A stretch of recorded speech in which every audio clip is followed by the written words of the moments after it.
Hey, what's going on, guys? It's Will from the Hilliard Armory, back with another video. Hope 2021's been treating everyone pretty good so far. In my case, it's been not so bad. I've picked up a couple guns this year. I've slowed down, though, quite a bit on the purchases because I'm doing things in real life financially that I need money for. So I slowed down on the gun stuff, but nonetheless, today I'm making a video because I got a new gun and I wanted to talk about a couple things. However, before we get into that, I just want to say I am working on making a little studio here. This room is a spare room in my house. It's definitely a work in progress, but I've went ahead and picked up some studio lighting, pretty amateur stuff, but so far it works. I've got a few different options as far as this lighting goes, so in the next few videos you'll see different colors of light that are beaming at me and making me a little bit brighter, easier to see, and hopefully easier to understand.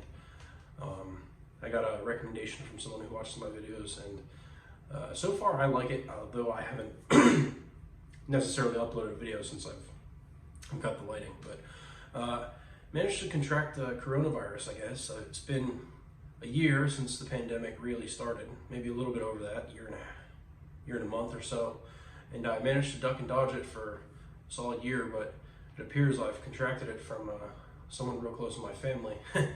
So I'm waiting for the test results, but I have like all the symptoms, so I'm assuming that I've got it. So I'm off work for that. Just hanging out. Anyways, enough of the nonsense. Today, this video's topic should be, in my opinion, the top 3 mods that you can do to a handgun, specifically a Glock, because more or less I've always been a Glock guy.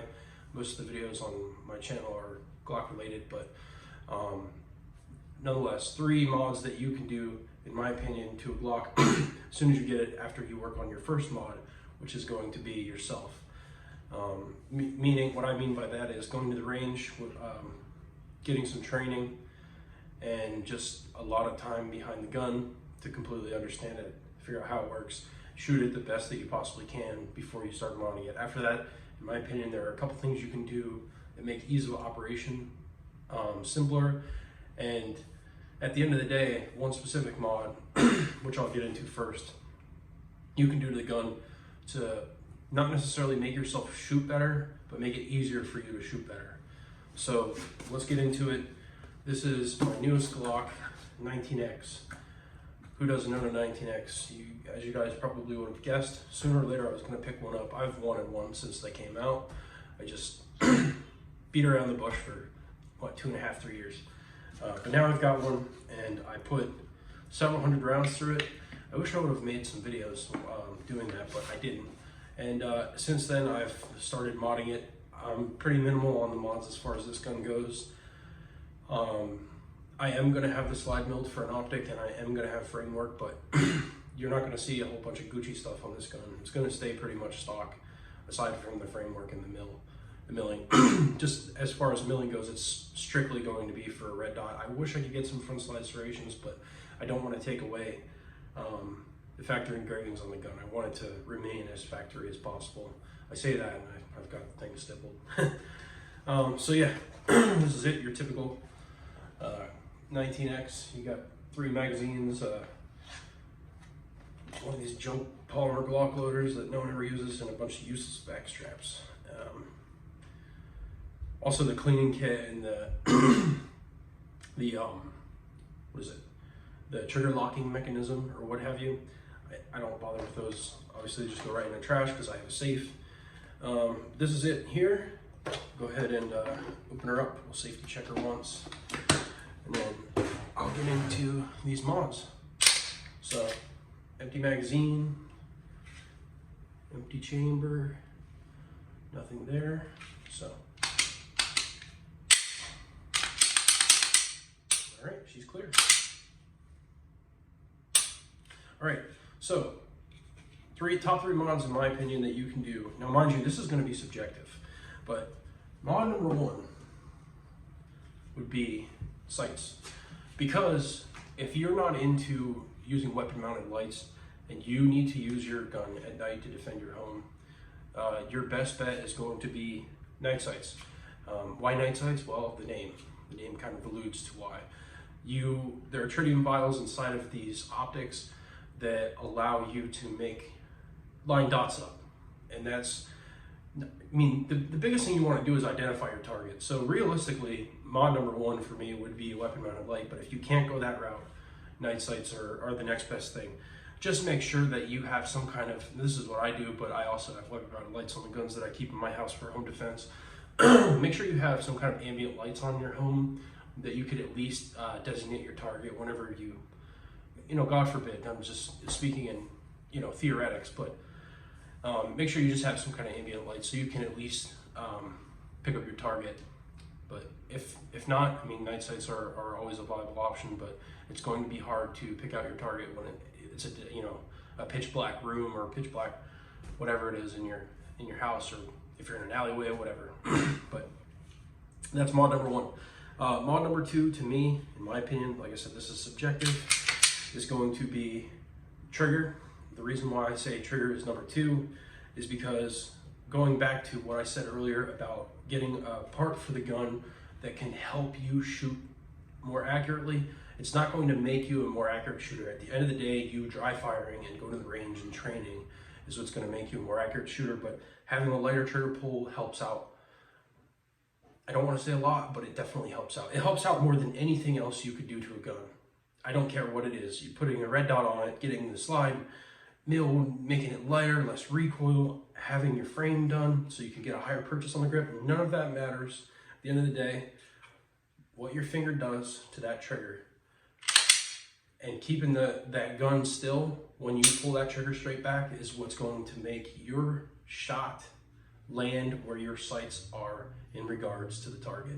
That's the only thing that will allow consistent accuracy. I'm preaching it because I'm practicing it a lot, but anyways, I digress. For me, this is my opinion now, the third best mod that you can do to a gun, Glock specifically.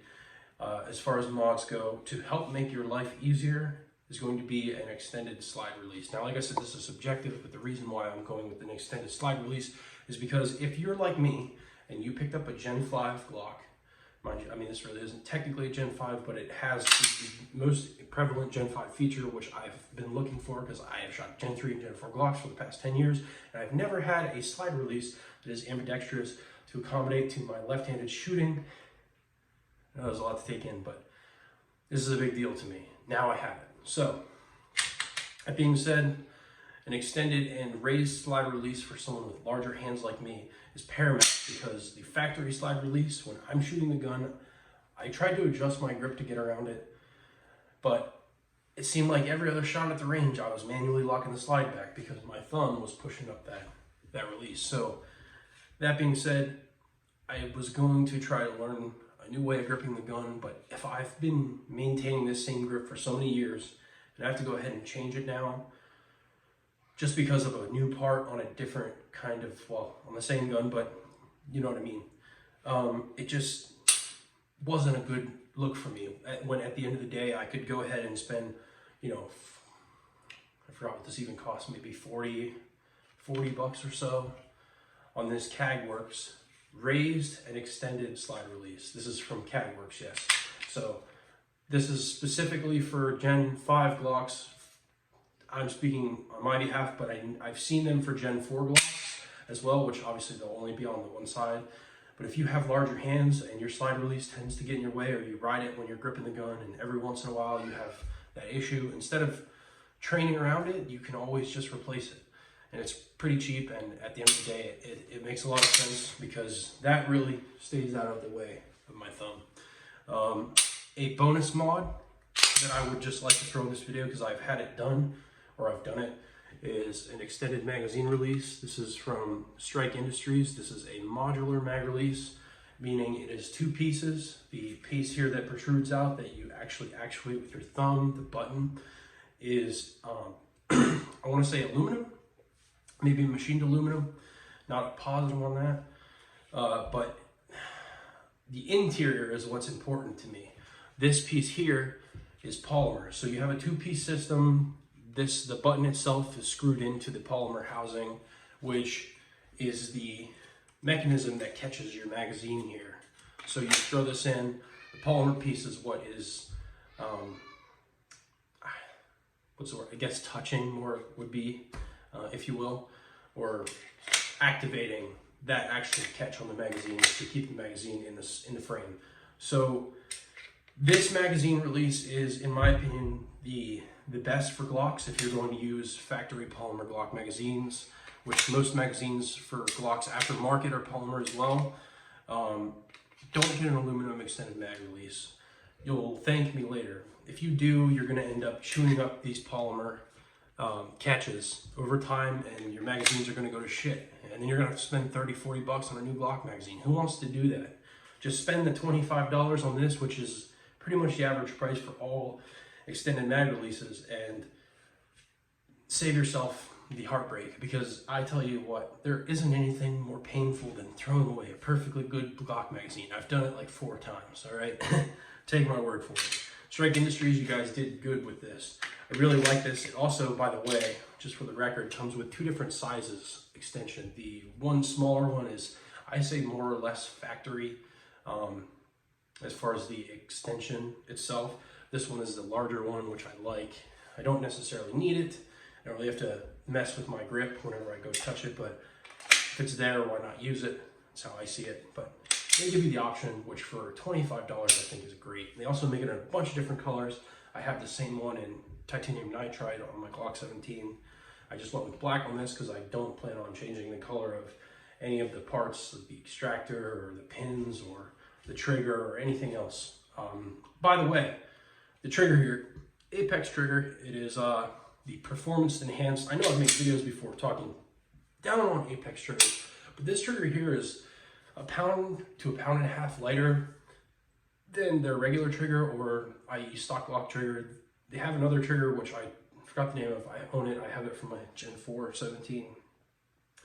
But it doesn't do anything but essentially change the way the trigger feels. That's another thing. Flat face triggers to me feel a lot more comfortable. That's obviously subjective, but a lot of people that I've talked to can shoot a flat face trigger, and they, and they can shoot a round trigger, and they end up starting to like the flat face more. It makes more sense. So it's, like I said, that's a subjective subject, but take it for what it is. A lot of people end up liking the flat face triggers, ended up going with them. So, but anyways, that pretty much wraps it up for this video, guys. Like I said, I really appreciate all the support I've been getting recently, and everyone that's been watching my videos and commenting and stuff, subscribing. I'm really thankful for you guys. Stay tuned, man. I have so much freaking gear that I have to review. It'll make your head spin, or at least just make videos and talk about, because I want to show you guys. I want you guys to get excited about some of the stuff that gets me excited. So that'll do it for now, folks. Like I said, stay tuned. There is going to be more coming. I'm going to start uploading more frequently. Just let me beat this COVID bullshit, and then I'll get back to it. So thanks a lot, everyone. See you in the next one.